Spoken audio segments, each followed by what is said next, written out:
Magandang araw mga kaibigan. Bigyan natin ng reaction, opinion ngayon itong Facebook Reel posted by Merida T. Daguman. Caption niya is, anong masasabi niyo dyan? Pinatunayan ni Saldico na totoo ang sinasabing lahat ni Orly Gutesa. Anong masasabi niyo dyan sa Senado? Napilit niyong sinasabi na fake ang notaryo, etc. So, sinong sasagot nito? Ay, si Senator Ping Lacson. Dahil siya yung nagko-question sa credibility ni Gutesa. Background check daw nila, notaryo. Ito pa, may part of video si Saldico at ang pasabog, ang pinaka-importante ito is yung sinabi niyang totoo na nagdi-deliver ng pera si Orly Gutesa sa Malacanang. Ito, pakinggan natin. Sinasabi ni Orly Gutesa na nag-deliver siya sa Forbes Park. Totoo din po ang sinasabi ni Orly Gutesa na nag-deliver siya sa Malacanang. Yun! Isa pa. Totoo po yung sinasabi ni Orly Gutesa na nag-deliver siya sa Forbes Park. Totoo din po ang sinasabi ni Orly Gutesa na nag-deliver siya sa Malacanang. Sana lang. Sana lang. Totoo po yung sinasabi ni Orly Gutesa na nag-deliver siya sa Forbes Park. Totoo din po ang sinasabi ni Orly Gutesa na nag-deliver siya sa Malacanang. Di ba? Very clear. Dugtong. Connecting the dots. Anong isasagot kaya ni Senator Lacson dito? Ito, opinion ko lang ito, guess ko lang. The same sasagot niya sa part 1 na video na there's no probative value. Walang saysay, kwento lang yan. So wala pa rin, hindi niya tatanggapin yan. At nakikita ko na, kagaya ng Malacanang, ang hamon ng Malacanang kay Saldico is bumalik ka sa Pilipinas at panumpaan mo yung sinasabi mo para magamit sa investigasyon. Yun ang sinasabi ng Malacanang. At tingin ko, ganyan din ang sasabihin ni Senator Lacson na para magamit sa investigasyon ang mga pahayag ni Saldico, kailangan manumpa siya. Or, pwede rin, kung hindi man siya uuwi dito, kung papayag si Saldico na pupunta sa Philippine Embassy kung saang bansa siya at doon siya magsasalita, baka pwede yun. Kailang, I don't know kung papayag ba si Saldico o at kanyang abogado. Basta ako, kontento na ako dito sa mga pangyayaring ito.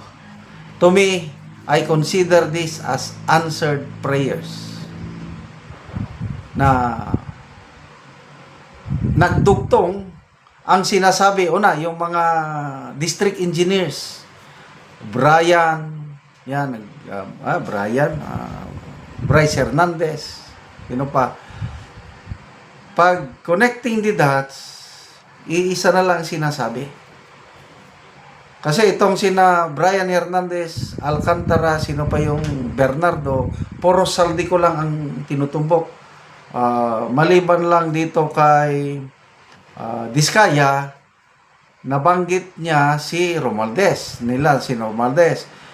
So, dalawa lang nagbanggit kay Romualdez, Diskaya at itong si Gutesa.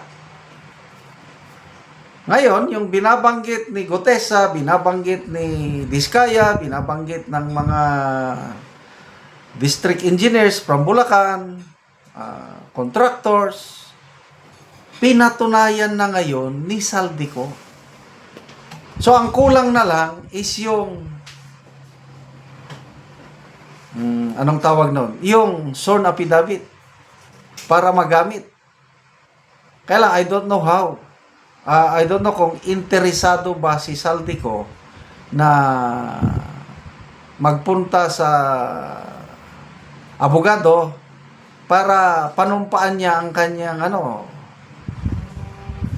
Ang alam ko, kung nasa ibang bansa siya, hindi siya pwede na magpunta sa mga notary public kung meron man. Dapat magpunta lang siya sa Philippine Embassy or Consulate Office. Kung hindi siya pupunta doon, walang saysay ang kanyang sinasabi. So kung kayo si Saldico, pupunta ka ba sa, example nasa Spain, si Saldico. Pupunta ka ba sa Philippine Embassy sa Madrid? Ano bang capital ng Spain? Hindi ko alam. Kung nasaan, pupunta ka ba doon? Para panumpaan mo yung salaysay mo. Eh kung ako si Saldico, ayaw ko. Baka mamaya, pusasan ako doon. Kasi itong ginawa niyang paglalahad, para niyang inuntog ang ulo niya sa isang pader.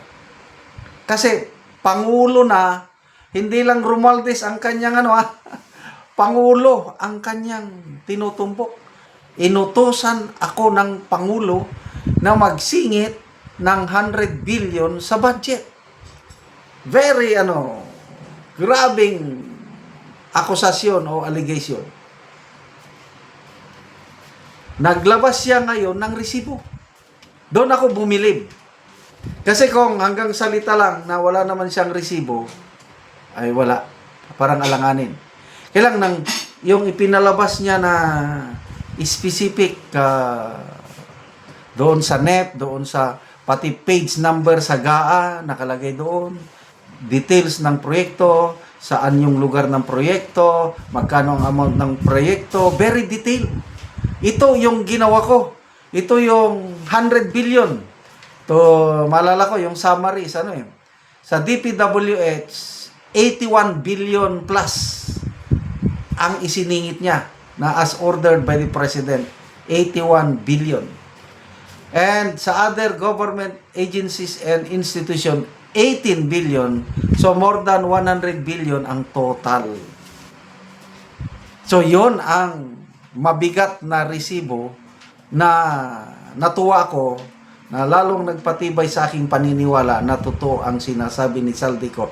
Plus, nagtugma yung sinasabi niya at kay Orly Gutesa. Example, walang Gutesang lumabas. So parang kulang pa rin ang bigat ng kanyang testimony. But dahil may Gutesa, hindi naman nag-usap si Gutesa at ordinary security guard lang si Gutesa.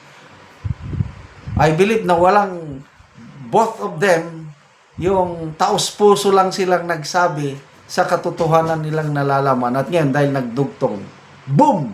Sapol. And now, the end is near, and so you face the final curtain. Napakanta tuyo tayo. Mga kaibigan, salamat sa inyong pagsubaybay sa ating channel. Nakatulong kayo ng malaki sa tribong Talandig ng Bukidnon dahil ang income natin sa channel na ito is pantulong po sa tribo. Namimigay tayo ng mga libreng yero at pako para itong tribong ito makapagpatayo naman ng mas maayos nilang tirahan. Panoorin nyo ang video na ito. Ang nataga Anugiro. Mag-atop na ni siya karon.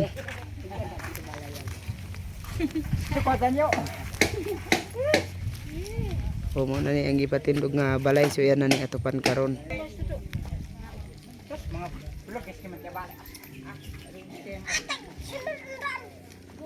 Hari nu diten jam taluk diten. Hari. Awalin. Yen udah ubara sa sampau.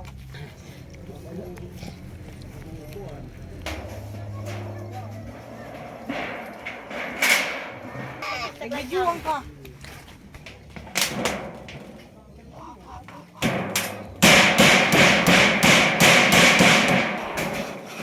Langit ka na tayo.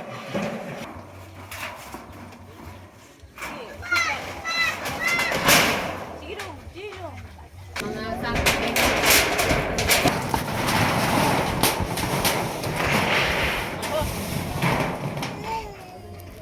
Karon naman agad ang balay ni ante og maayo na gid kayo nga tan-awon.